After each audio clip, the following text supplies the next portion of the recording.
Bienvenue dans Sacrée Sexualité, le podcast où on parle de sexualité, mais pas comme à la télé.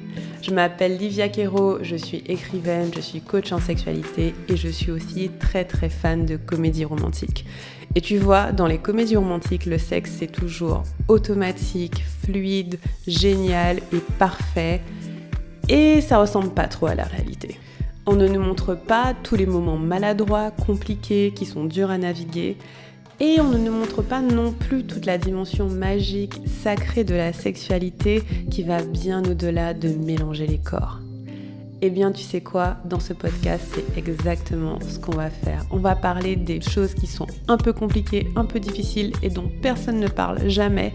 Et en même temps, on va parler de la dimension spirituelle, énergétique de la sexualité qui en fait un outil qui te permet de te reconnecter à qui tu es et qui impacte tous les aspects de ta vie. Je suis très heureuse de t'accueillir dans ce podcast et je te dis à tout de suite pour l'épisode du jour. Hello, ravie de te retrouver aujourd'hui. J'espère que ça va. Pour moi, ça va, la vie est douce. Je regarde dans mon jardin, il y a un petit papillon qui butine des fleurs, c'est mignon. Et si jamais t'entends un bruit de débroussailleuse, c'est mon voisin qui fait son jardin. Donc si jamais ça revient, désolée pour ça, mais je peux pas faire grand-chose. Mais voilà. Bref, aujourd'hui j'ai envie de parler d'un sujet un peu spirituel. Enfin, c'est en tout cas une thématique spirituelle pour les personnes qui sont un peu intéressées par ces choses-là, par les énergies, tout ça. Et c'est la notion d'énergie masculine et d'énergie féminine.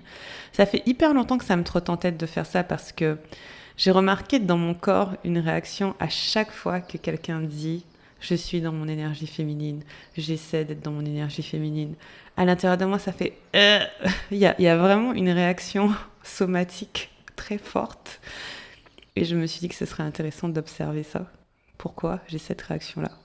Du coup, je vais prendre le temps d'expliquer aujourd'hui quel est mon positionnement par rapport à cette idée qu'il y a une énergie féminine, une énergie masculine et voilà, cette interaction entre les deux. Juste parce que je sais que c'est dans l'air du temps d'en parler et juste que vous sachiez où j'en suis et peut-être que ça peut vous aider dans votre réflexion également. Donc, let's go. Donc ces notions d'énergie masculine et d'énergie féminine, je les ai découvertes quand j'étais à ma première retraite de tantra au Costa Rica. C'était en 2017, donc ça fait longtemps. Et c'était intéressant parce que j'avais déjà entendu parler, mais là j'ai un peu plus ancré le truc et j'ai notamment appris des notions de masculin mature, masculin immature, féminin mature, féminin immature qui étaient assez intéressantes. Et je me suis dit, pas mal, c'est une bonne grille de lecture pour certaines choses. Et plus tard, j'ai découvert que c'était un homme qui avait codifié ça. Je crois que c'est David Deida. De mémoire, il avait écrit dans un livre sur ces dynamiques féminines, masculines, etc. Et je crois que c'est de ces enseignements-là que découle en partie cette idée. Après, ça vient pas que de là, mais je sais que dans le contexte, c'était un peu ça. J'espère que je me trompe pas d'auteur, mais c'était un peu ça. Et à l'époque également, c'était une époque où je cherchais l'amour, n'est-ce pas ?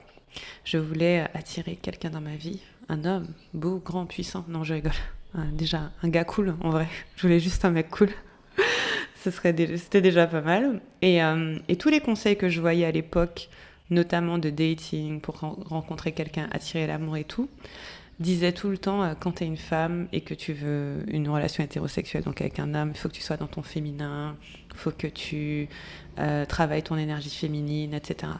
Et l'énergie féminine, dans ce cadre-là, c'est un peu reculer un peu. En anglais, on dit lean back. Genre vraiment, tu recules un peu, tu observes, tu vas pas vers, tu laisses venir à toi, tu reçois, tu accueilles, tu passes pas en force, tu es dans une espèce de...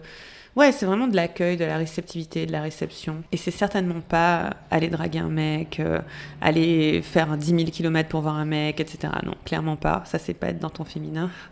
Être dans ton féminin, dans ce contexte-là, c'est voilà, je laisse venir à moi. Voilà, je reste dans mon énergie, je ne vais pas vers. Et j'avais tellement de mal avec ça. J'avais tellement de mal avec ça parce que je suis pas comme ça. Moi, je suis une femme très ambitieuse, je sais ce que je veux, je fais ce que j'ai à faire, J'ai toujours été très active. Voilà, je suis l'aînée de ma famille. J'ai toujours appris que quand il y a un truc qui doit se passer, on doit le faire. Et donc oui, peut-être que dans ce contexte-là, j'ai peut-être de l'énergie masculine, mais attention, je vais nuancer tout à l'heure. Mais en tout cas, ces conseils de réceptivité, d'attendre, oh my god, c'était hyper dur pour moi, surtout quand je rencontrais des gens que j'aimais bien. Moi, j'ai beaucoup d'intensité émotionnelle, je suis hyper excitée, trop contente, et j'ai du mal à cacher cette excitation et cet émerveillement de découvrir des nouvelles personnes.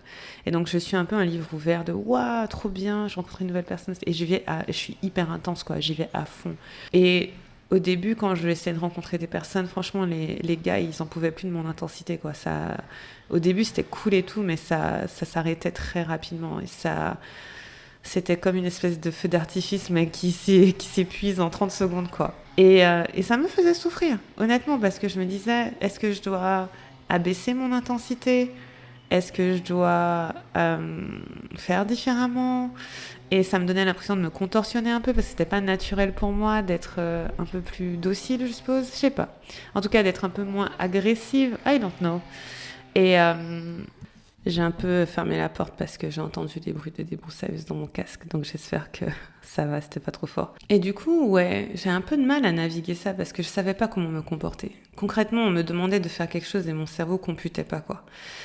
Et la plupart des conseils étaient comme ça. Si on était un petit peu dans la spiritualité, si on était un petit peu dans la question d'attirer l'amour, etc., il y avait toujours cette question de être dans ton énergie féminine, tout ça.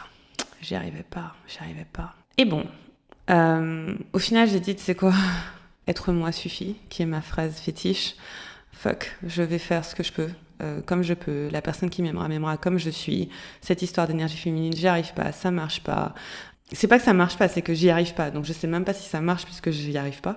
Et donc je vais pas être quelqu'un que je suis pas et je vais rester qui je suis et voir ce que ça donne. Et en fait, quand j'ai rencontré mon compagnon actuel, j'étais pas vraiment dans mon énergie féminine. En fait, quand on s'est vu pour la première fois, c'est lui qui est venu vers moi. Et voilà, cool. Mais après, c'est moi qui l'ai abordé pour qu'on se voit. Clairement, enfin vraiment, c'était vraiment étrange. Je l'ai vu sur Insta, je lui ai dit ouais, on n'a pas eu le temps de parler la dernière fois. Ça te dit qu'on se voit ? C'était moi, j'avoue.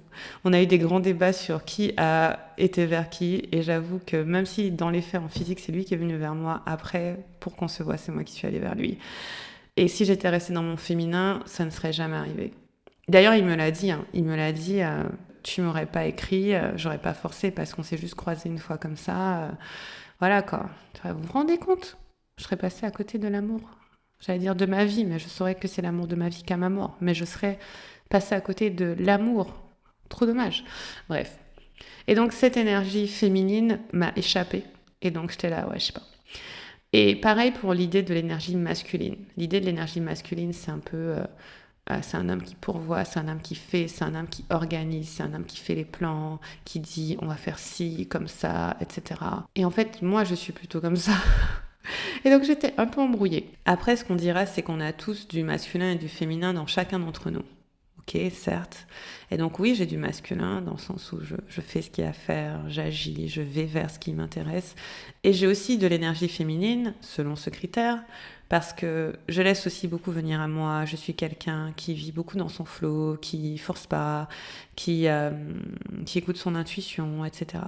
Et donc oui, dans ce cadre-là, je suis aussi dans mon féminin. Mais je pense que la plus grande difficulté pour moi, c'était l'injonction. C'est important d'être dans son énergie féminine pour. C'est important d'être dans son énergie masculine pour. Et par exemple, ça me fait tiquer à chaque fois que quelqu'un utilise ces termes-là, même en business, que moi je suis passionnée d'entrepreneuriat, même si l'entreprise que j'ai héberge ma passion, mais je suis passionnée d'entrepreneuriat. Et il y a ce truc de, ok, il faut que j'ajoute un peu plus de masculin dans mon business et je vais mettre des systèmes en place et des choses comme ça. Et je vais rajouter un peu plus de féminin dans mon business et je vais travailler mon intuition et des choses comme ça. Et je suis là, mais pourquoi ce serait féminin ou masculin en fait ? Pourquoi c'est genré ? Et là vient le cœur de mon problème avec ça. Alors, comme je disais, avant, j'avais pas de souci avec ça, je trouvais ça intéressant. Ensuite, quand j'ai essayé de l'appliquer, j'ai pas réussi. Donc peut-être que c'est moi qui suis dans l'échec. Et qu'aujourd'hui j'ai de l'amertume, on sait pas. Mais ça a pas fonctionné pour moi. D'ailleurs, je vais revenir sur ce qui a fonctionné pour moi. Et donc, 3, après je me suis dit, mais pourquoi c'est genré ? Pourquoi le fait d'aller chercher ce que tu veux, de passer à l'action, d'être ambitieux, c'est de l'énergie masculine. Et ok, je suis une femme et donc j'ai de l'énergie masculine, mais pourquoi c'est masculin? Pourquoi c'est pas féminin? Il y a tellement de guerrières femmes, déesses, je sais pas, pourquoi ce serait ça l'énergie masculine? Et pourquoi le féminin, c'est forcément le flow et la réceptivité et tout ça. Enfin, moi, je connais beaucoup d'énergie masculine que je vois être vachement dans la réceptivité. Donc, j'avais du mal avec le genre. Au final, à force de travailler en sexualité, et c'est toujours le cas aujourd'hui, j'ai beaucoup de mal avec les choses genrées. J'ai beaucoup de mal avec... J'ai du mal avec le label du genre. Après, peut-être que c'est parce qu'autour de moi, il y a des personnes qui sont non-binaires, il y a des personnes qui sont trans, et donc du coup, ça a un peu remis en question ma propre perception du genre. Donc j'ai dû avoir un cheminement pour me questionner sur ça. Mais je me dis, mais c'est arbitraire en fait. C'est arbitraire. Et j'en reviens à ce qui m'a aidé, moi, à être dans ma relation. Honnêtement, c'était moins l'idée de masculin, féminin, parce que franchement ça m'échappait, mais plus l'idée que je suis complète telle que je suis. Telle que je suis, j'ai tout ce qu'il me faut déjà. Si une personne vient dans ma vie et m'apporte de l'amour, c'est encore mieux. Je le désire, mais j'en ai pas besoin. C'est vraiment cette énergie-là qui m'a aidée. Et quand j'ai eu mon premier rendez-vous avec mon chéri, franchement, je cherchais même pas... J'étais prête à recevoir de l'amour dans ma vie. Mais à l'époque, j'étais entre deux voyages. Mon idée, c'était que j'allais pas rester là. Et lui, il m'a dit, quand je lui ai demandé ce qu'il recherchait, il m'a dit, je me laisse porter par le flot de la vie. Donc clairement pas dans son masculin selon les critères. Et j'étais là, ouais, ça me va en fait. Parce que j'étais là, ouais, ça me va en fait, parce qu'à ce stade, j'étais pas non plus attachée à l'idée de rencontrer quelqu'un. J'étais disponible à l'idée de rencontrer quelqu'un. J'étais prête, j'avais posé les intentions, j'avais fait ma petite liste de tout ce que je voulais dans un partenaire. J'étais très au clair sur ce que je voulais. Mais j'étais pas attachée au fait que ce soit lui spécifiquement. Je me suis dit, c'est un gars cool, il est beau gosse, il m'attire, on s'entend bien, mais voilà, tranquille. Et j'avais vraiment du détachement. Et je pense pas que ce soit quelque chose qu'on peut manufacturer. Je pense pas que c'est quelque chose où tu peux dire, ouais, moi je suis détachée, je vais faire l'effort de me détacher. Non, très sincèrement, je vous mentirais si c'était le cas. C'est venu avec l'expérience.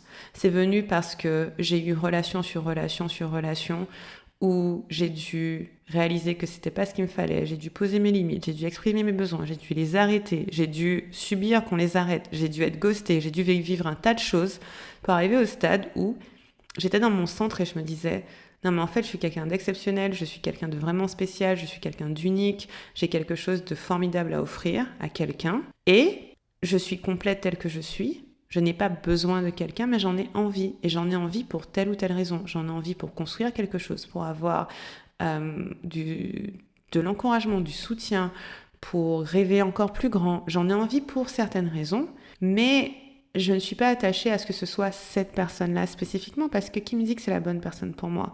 Et je pense que là où j'ai changé d'état d'esprit quand je voulais attirer quelqu'un, c'est que, tenez-vous bien sur ça, parce que je pense que c'est vraiment le cœur de ce qui a changé pour moi, c'est que pendant très longtemps, je voulais être choisie. Je voulais qu'on me choisisse. Je voulais qu'on se dise...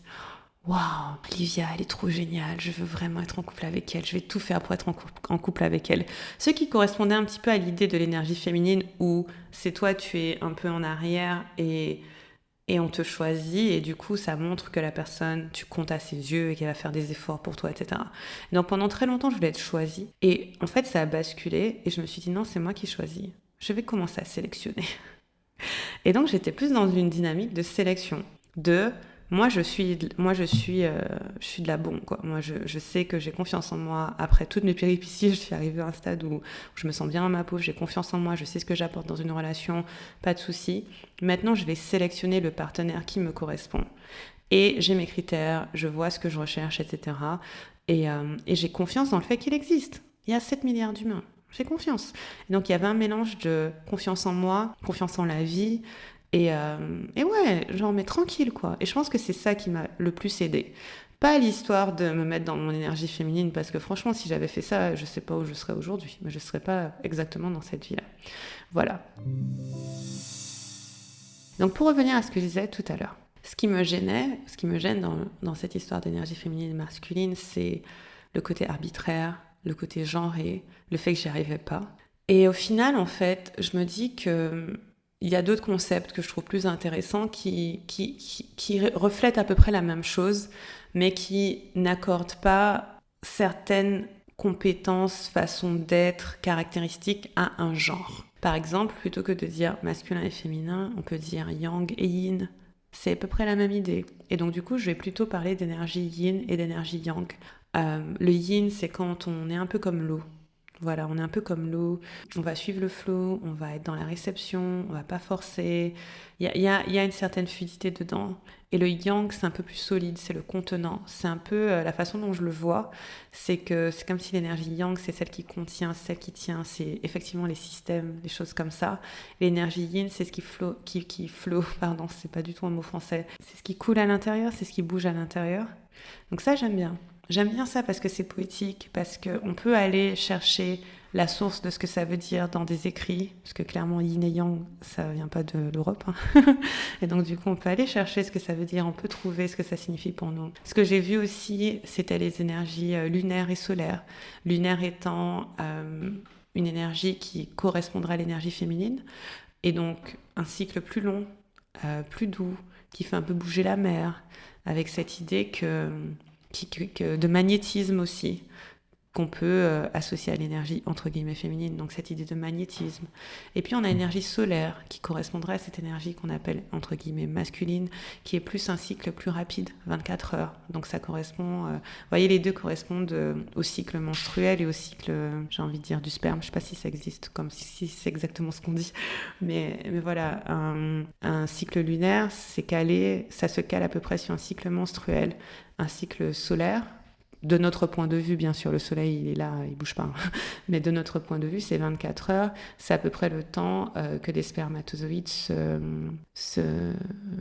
ils se régénèrent pas, mais vous voyez, qu'il y en ait des nouveaux, quoi.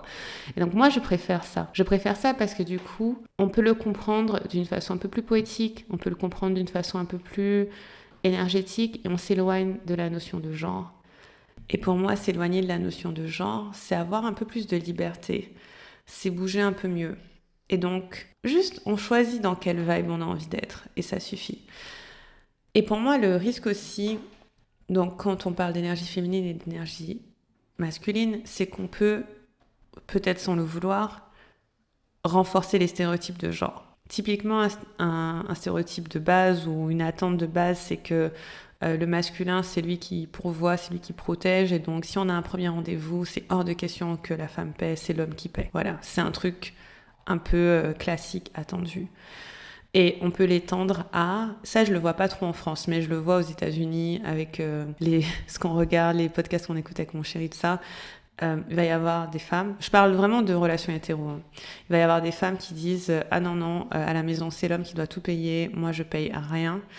C'est lui qui paye la maison, les factures, pour les enfants, pour tout, et moi, tout l'argent que je gagne, il est pour moi. » Pareil, je sais que je connais des personnes qui ont envie de ça, qui veulent que l'homme de leur vie couvre tous les frais. Et individuellement, moi, j'ai aucun jugement sur ça. Je veux dire, chacun a ses désirs, chacun a ses envies, et chacun a le droit de vouloir ce qu'il veut, dans le sens où chaque personne sait le style de vie auquel il est appelé.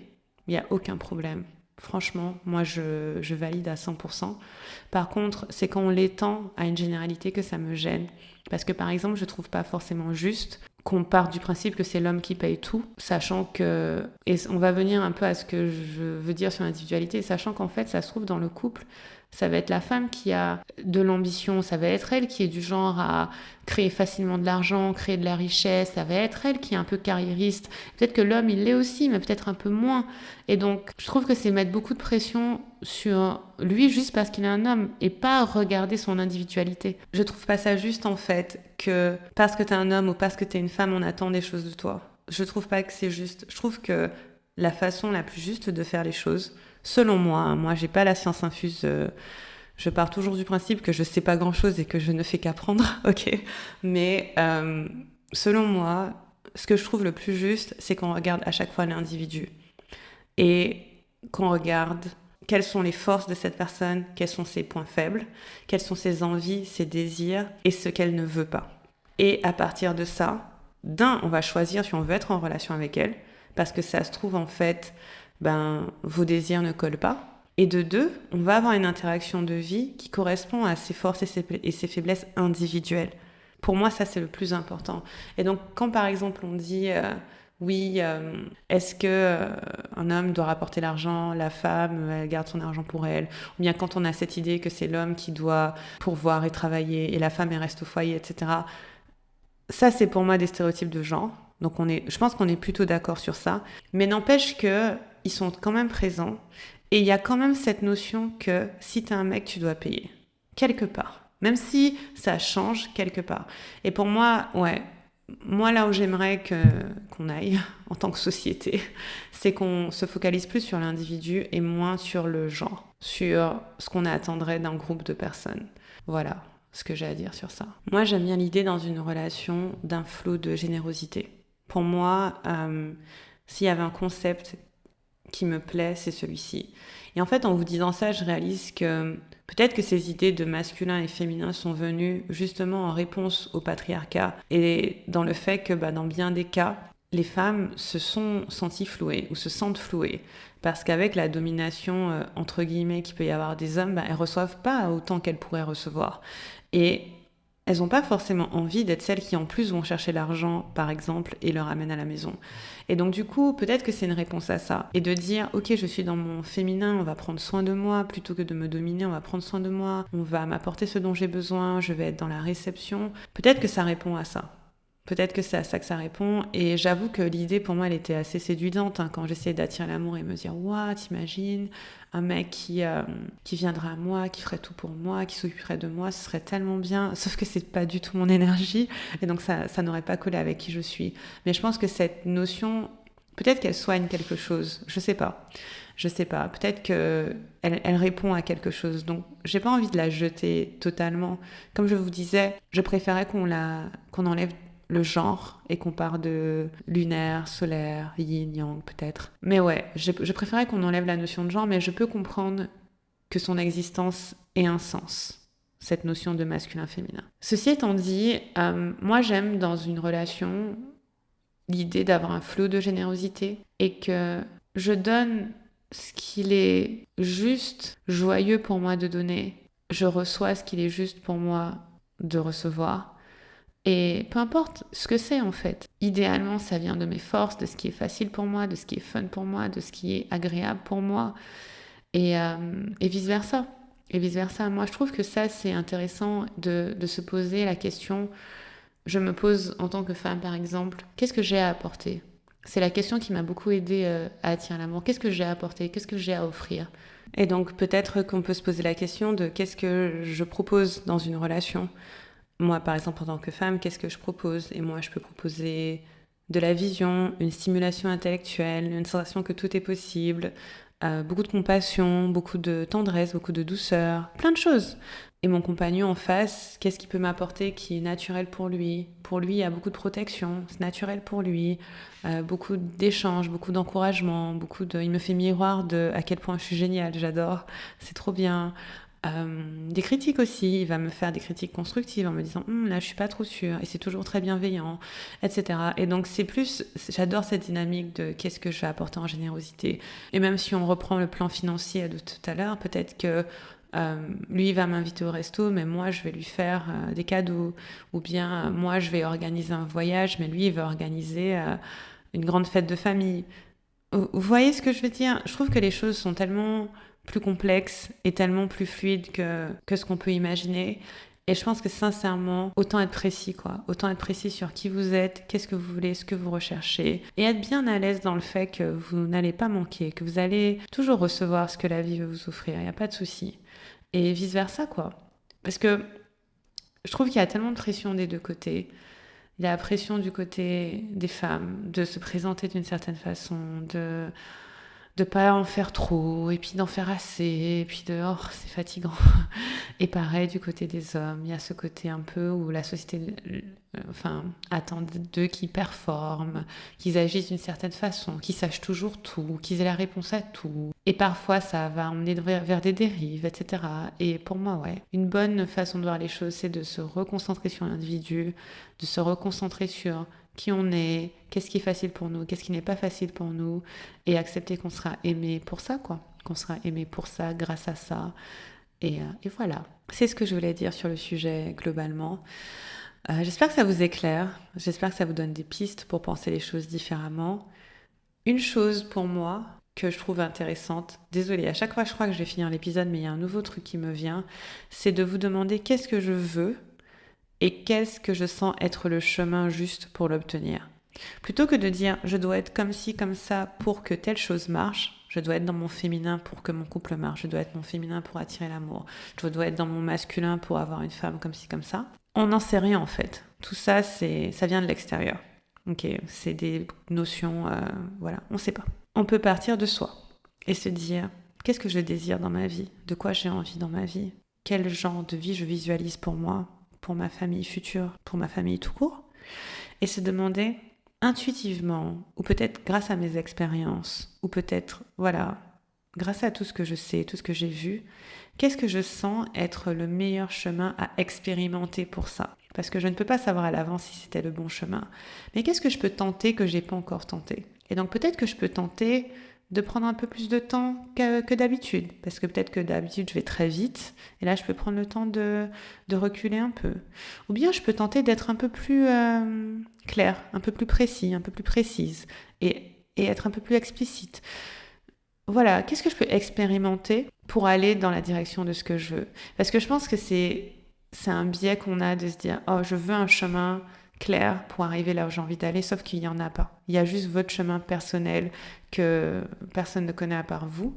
Et donc, ouais, qu'est-ce que je veux ? À quoi ça ressemble ? Quelle est la vision que j'ai ? Et qu'est-ce que je sens en moi que je peux expérimenter pour obtenir ça ? Voilà, donc à la fois je vous ai parlé d'énergie masculine et féminine, à la fois je vous ai un peu parlé de comment on attire l'amour.